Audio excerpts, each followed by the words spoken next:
నాకు తెలిసి అంటే ఇది కొంచెం కష్టమే, ఎవరికి రావు కొన్ని ఇప్పుడు తెలుగులో గానీ ఎక్కడ జరగలేదు. ఇప్పుడు ఫస్ట్ టైం తెలుగులో జరుగుతుంది.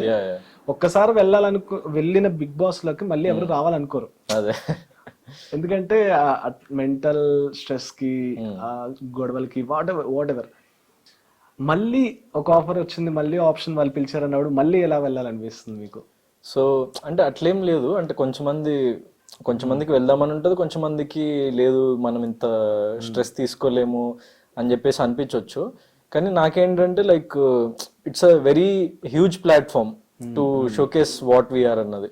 సో అప్పుడప్పుడు ఫస్ట్ టైం ఏం జరిగిందంటే యాజ్ ఏ ఫ్రెష్ ఫేస్ నేను లోపలికి వెళ్ళిన అండ్ చాలా వరకు పార్ట్ 1 hour ఎపిసోడ్స్లో కట్ అయిపోవడం కానీ, సో చాలా ఆస్పెక్ట్స్ 24/7 చూసినంత ఆస్పెక్ట్స్ 1 hour ఎపిసోడ్ లో నాకు స్కోప్ దొరకలేదు యాక్చువల్ చెప్పాలంటే. ఆబ్వియస్లీ నామినేషన్స్ అప్పుడు మన నామినేషన్స్ అన్ని అది వచ్చేస్తుంది బయటికి, అది ఎట్లా అది 100% అదే కంటెంట్ కాబట్టి. సో జనాలు చూడని చాలా కోణాలు దాంట్లో నాలో నేను ఉన్నాయని చెప్పేసి నేను రియలైజ్ అయినా. యాక్చువల్లీ నాకు కూడా తెలియని చాలా లైక్ విషయాలు బిగ్ బాస్ కి వెళ్ళొచ్చిన తర్వాత నేను లైక్ కొన్ని రీల్స్ చూసినప్పుడు కానీ, కొన్ని 24/7 వచ్చినవన్నీ లైక్ సోషల్ మీడియాలో కొన్ని వైరల్ అయినవి కానీ అవన్నీ చూసి, సో నాకు కూడా like I felt very surprised about myself. So it's like a self check అనమాట ఫస్ట్. సో నాకు బిగ్ బాస్ అనే ప్లాట్ఫామ్ దాంట్లో పాజిటివ్ నెగిటివ్ రెండు ఉన్నా కూడా నాకు సంబంధించిన వరకు అది it's like very positive for me. ఎందుకంటే నాకు ఒక 0 నుంచి ఒక వచ్చిన అండ్ ఏ బ్యాక్గ్రౌండ్ లేకుండా ఏం లేకుండా వచ్చినప్పుడు ఇట్లా ఒక జనరల్ ఆడియన్స్ లోకి వెళ్ళడం అన్నది ఎంతో టైం పడుతుంది యాక్చువల్లీ చాలా మందికి. సో ఇంత లెవెల్ ఆఫ్ రీచ్ రావడానికి, ఇంత లెవెల్ ఆఫ్ ఆడియన్స్ లోకి చొచ్చుకొని ముందుకు వెళ్ళడానికి చాలా సంవత్సరాల కష్టం, కృషి ఉంటుంది. సో నాకు కూడా బిగ్ బాస్ కి రాకముందు ఒక కైండ్ ఆఫ్ ఉండే ఆ స్ట్రగుల్ అదంతా. కానీ బిగ్ బాస్ జస్ట్ ఆ 3 months లో ఒక tremendous leap of like response for me. So what I felt is ఇప్పుడు నా ఫిల్మ్ ఒకటి సోలో బాయ్ ఫిల్మ్ కూడా కంప్లీట్ అయిపోయింది.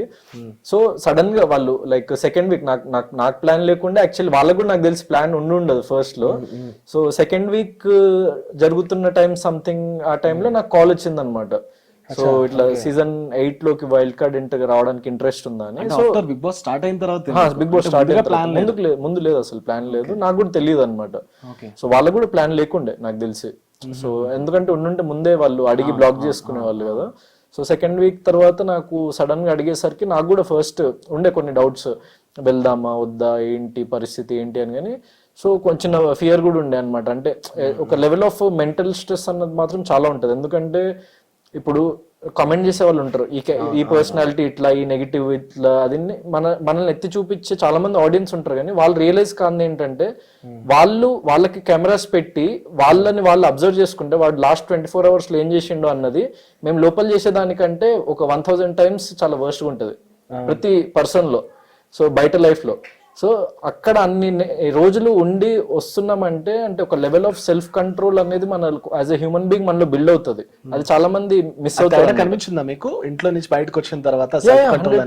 100% ఒక లెవెల్ ఆఫ్ సెల్ఫ్ కంట్రోల్ అంటే మనల్ని మనము అంటే స్వీయ నియంత్రణ అంటారు కదా తెలుగులో, లైక్ ద సెల్ఫ్ కంట్రోల్ అది చాలా పెరుగుతుంది, ఓపిక చాలా పెరుగుతుంది అండ్ మనం ఒక రెస్పాన్సిబిలిటీ పెరుగుతుంది. ఎందుకంటే బయట ఇంతమందికి తెలిసినామని. సో నా లైఫ్ అన్నది కంప్లీట్ అప్సైడ్ డౌన్. అంటే లైక్ అప్పటి వరకు ఎవరికి తెలియని ఒక పర్సన్ సడన్ గా నేను హౌస్ లో బయటకు వచ్చేసరికి నువ్వు అది చేసినావు ఇది చేసినావు అని అనేసరికి నన్ను బొంబార్డ్ చేసేసింది అనమాట చాలా మంది. అసలు ఐ వాజ్ లైక్ కన్ఫ్యూజ్డ్, అంటే ఏంటి ఇంత లెవెల్ ఆఫ్ రెస్పాన్స్ ఏంది జస్ట్ 3 months లో. ఎందుకంటే బయట ఏం జరుగుతుంది నాకు తెలియదు. మీకైతే మీరు ఎవ్రీడే అప్డేట్ లో ఉంటారు, అంటే గౌతమ్ ఇది చేస్తుండు లేకపోతే ఈ కంటెస్టెంట్ ఇది చేస్తున్నాడు అని everyday you are following out మీకు తెలుసు. కానీ నాకు తెలియదు 3 months ఒకటేసారి వచ్చేసేసరికి నాకు కోలుకోవడానికి కూడా చాలా టైం పట్టింది దాని నుంచి. కానీ like it's a very good learning experience. And నేను ఇప్పుడున్న ఏజ్ కి లేకుంటే నేను ఇప్పుడున్న స్టేట్ కి ఓకే ఈ రిస్క్ తీసుకోవచ్చు పర్లేదని అనిపించింది నాకు.